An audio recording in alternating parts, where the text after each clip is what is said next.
Baik, Assalamualaikum warahmatullahi wabarakatuh. Perkenalkan, nama saya Maulana Rizky Ramadhani dari kelas TRI 3B dengan NPM 2478250. Pada kesempatan kali ini saya akan membuat video hands-on untuk tugas mata kuliah jaringan komputer 2, yang dimana pada video kali ini kita akan membahas di modul 9 ya. Di modul 9, yang dimana di modul 9 ini kita akan membahas tentang data center gitu ya. Nah, sebelumnya di sini saya sudah sempat mengerjakannya dan terjadi foreclose karena filenya berat gitu ya, file berat sekali gitu, karena di sini ada tiga apa ya, tiga tempat gitu, tiga daerah lah sebutannya, yang ini akan kita lakukan konfigurasi gitu. Nah, sebelum itu di sini saya mau menjelaskan terlebih dahulu gitu ya, apa saja sih yang akan dijelaskan dalam video ini gitu ya. Jadi kita tuh mengerjakan atau sekalian menjelaskan di paket CSS 9.3.4, yang dimana kita ini sebenarnya disuruh untuk lakukan konfigurasi gitu ya. Pertama tuh kita tuh fokusnya yang pertama mengeksplorasi data center yang sudah ada gitu.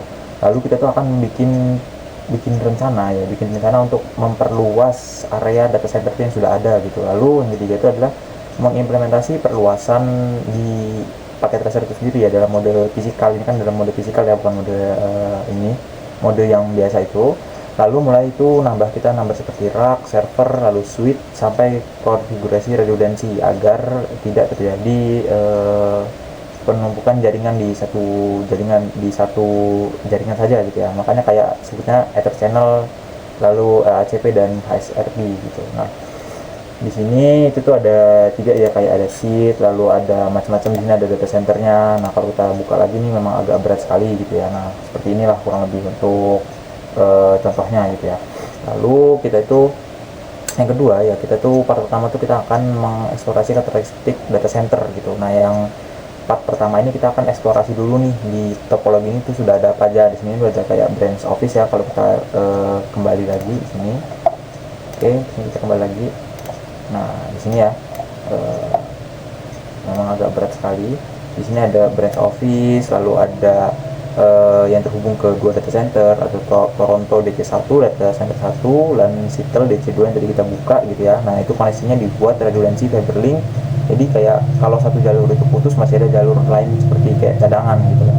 Selain itu DC1 dan DC2 atau SIP dan itu tadi ya, itu tuh terhubung dengan redundant fiber optik, kayak router A ketemu router A, router B ketemu router B gitu. Nah, kurang lebih seperti itu.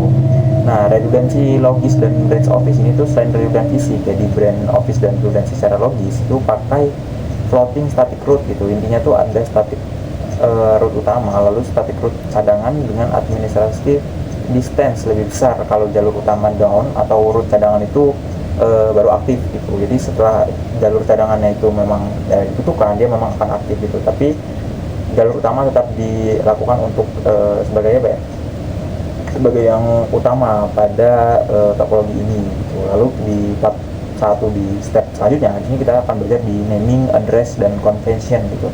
Jadi di data center penamaan perangkat itu dibuat berdasarkan lokasi fisik dan fungsi. Misalnya kayak ada konsep rack di router seperti tadi kita buka di sheet gitu ya. Kalau kita buka lagi di bagian Toronto gini di sini ya, di data center. Nah, sebenarnya sama aja sih isi dalamnya seperti yang di sheet tadi gitu ya. Ini kan ada beberapa penamaan, lalu juga kita melakukan addressing IP juga, lalu mencerminkan IP rack, misalkan kayak rack server tadi gitu, supaya mudah troubleshooting. Contohnya yang disebutkan seperti IP server bisa mengandung jelas informasi rack dan posisi pada oktet tertentu. Lalu kita belajar di redundansi layer 2 dan layer 3. Di sini menggunakan switch layer 2 dan layer 3 pastinya ya. Layer 2 ini redundansinya di switch menggunakan Ether channel dengan LACP. Beberapa link fisik itu dijadikan satu link logis gitu, jadi bandwidth gabung, dan kalau satu kabel mati yang lain tetap jalan gitu. Lalu untuk di layer 3 sendiri, kita tuh di redundancy gateway menggunakan SRP.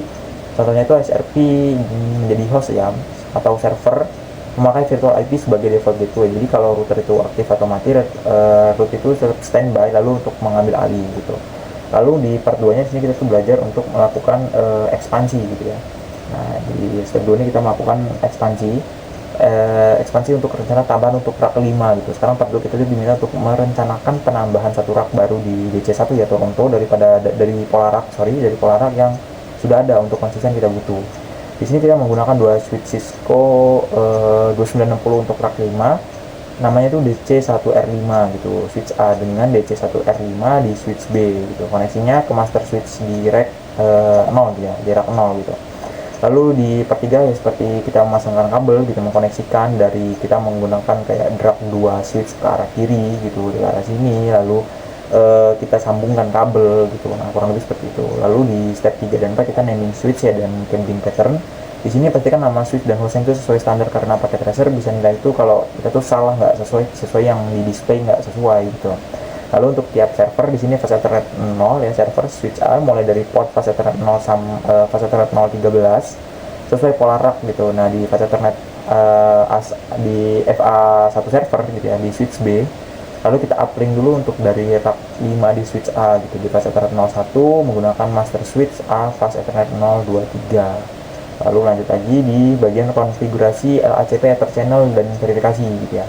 Nah, di sini nih bagian penting dari redundansi di layer 2, karena agar tidak terjadinya penumpukan di jalur utama gitu, dibuat Ether channel LACP. Di DC1 master switch A masuk interface range fast Ethernet 023 sampai dengan 24 set, kita set terang, lalu nanti VLAN 99, lalu kita buat channel group 6 dengan mode aktif. Lalu untuk sisanya seperti ya masih sama gitu ya. Lalu untuk di sini ada beberapa pertanyaan reflection question gitu ya. Yang pertama tuh ditanya tuh what is data center gitu ya, apa itu data center gitu ya. Kalau saya jawab gitu ya, data center adalah fasilitas atau ruangan gedung yang berisi server, storage, perangkat jaringan, dan sistem pendukung gitu. Kayak data center itu kan butuhnya seperti listrik yang memadai, lalu pendinginan yang sangat dingin gitu ya, sangat aman, lalu keamanan juga, lalu untuk menjalankan dan menyimpan layanan aplikasi serta data organisasi pastinya gitu. Kayak misalkan di Polinela sendiri itu ada data center gitu yang sekarang lagi dipindahkan gitu, kurang lebih seperti itu. Lalu yang kedua tuh what benefit does data center provide for organization gitu. Lalu apakah apa manfaat data center gitu ya untuk organisasi gitu. Nah, ini lumayan banyak ya kalau kita panjangkan lagi, kita uraikan lagi gitu. Cuma sini saya ada sekitar 5 gitu ya. Yang pertama tuh adalah sentralisasi layanan gitu. Nah, untuk layanan sendiri gitu ya, data center itu bisa menangani aplikasi dan data terkelola tuh untuk di satu tempat saja gitu.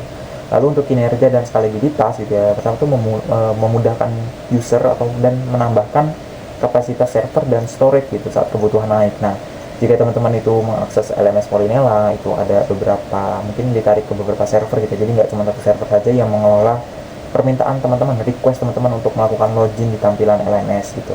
Jadi memang server itu dibutuhkan untuk setiap organisasi. Lalu untuk keamanan lebih baik, kontrol akses, segmentasi jaringan, monitoring, bahwa melihat apakah ada anomali di dalam jaringan kita, apakah ada looping yang terjadi oleh ketidaksengajaan karyawan, seperti itu. Lalu ada manajemen itu agar lebih mudah menggunakan backup, patching, monitoring, dan maintenance lebih teratur. Nah, pastinya kita lakukan maintenance untuk beberapa data center kita gitu ya, agar data yang kita miliki gitu, apalagi kita berjalan di LAN gitu, local area network, ini khususnya harus lebih secure lagi karena terkait dengan data-data yang kita miliki pastinya. Lalu yang ketiga, why is redundancy important in a data center gitu ya. Seperti kayak kenapa redundancy itu penting di dalam data center gitu ya. Nah, tadi saya bilang kan kalau kita punya 2 jalur, satu jalurnya terputus tuh kita masih ada backup gitu lah, sederhananya seperti itu. Kalau diuraikan seperti kayak misalkan karena data center itu kan melayani sistem yang kritikal gitu ya. Nah, si redundancy ini itu mencegah single point of failure gitu. Jadi kalau satu perangkat link atau komponen gagal gitu ya, layanan itu tetap bisa jalan atau gangguannya minimal downtime kecil gitu. Nah, kita bayangkan seperti di BPJS gitu ya. Kalaupun memang sekian menit gitu error gitu ya, otomatis kan tidak bisa menangani pendaftaran customer gitu ya, kita sebutnya customer lah, pasien itu kan sangat amat mengganggu, sedangkan pasien butuh penanganan yang sangat cepat gitu ya. Nah, kurang lebih seperti itu sih. Jadi memang redundansi ini paling penting di data center gitu. Lalu di pertanyaan keempat ya, what element of data center should incorporate redundancy gitu ya. Lalu elemen apa saja sih yang harus kita punya di dalam redundancy ini gitu ya. Kalau yang harus kita punya sebenarnya banyak banget ya. Mungkin biasanya mencakup pertama jaringan, lalu gateway layer 3, lalu listrik ya, PSU ganda, lalu UPS atau genset udah pasti, karena kan listrik kita nggak tahu kapan matinya gitu ya. Lalu pendingin udah pasti kita membutuhkan AC yang sangat dingin. Lalu ada server dan storage ya, RAID dual NIC clustering storage multipad. Lalu ada yang pertama tuh koneksi antar site, itu koneksi WAN dan ISP ganda gitu. Nah makanya kita tadi telah menggabungkan beberapa jaringan dan kita sebutnya itu sebagai Ether channel gitu. Lalu yang di kelima, nah ini ada hubungannya juga nih di nomor 5 ini, what is importance of Ether channel in a data center environment gitu.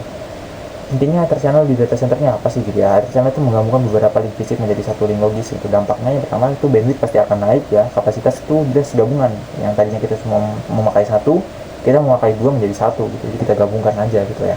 Nah lalu redundancy itu link, kalau satu kabel putus itu tetap kita masih bisa menggunakan kabel yang lainnya gitu ya.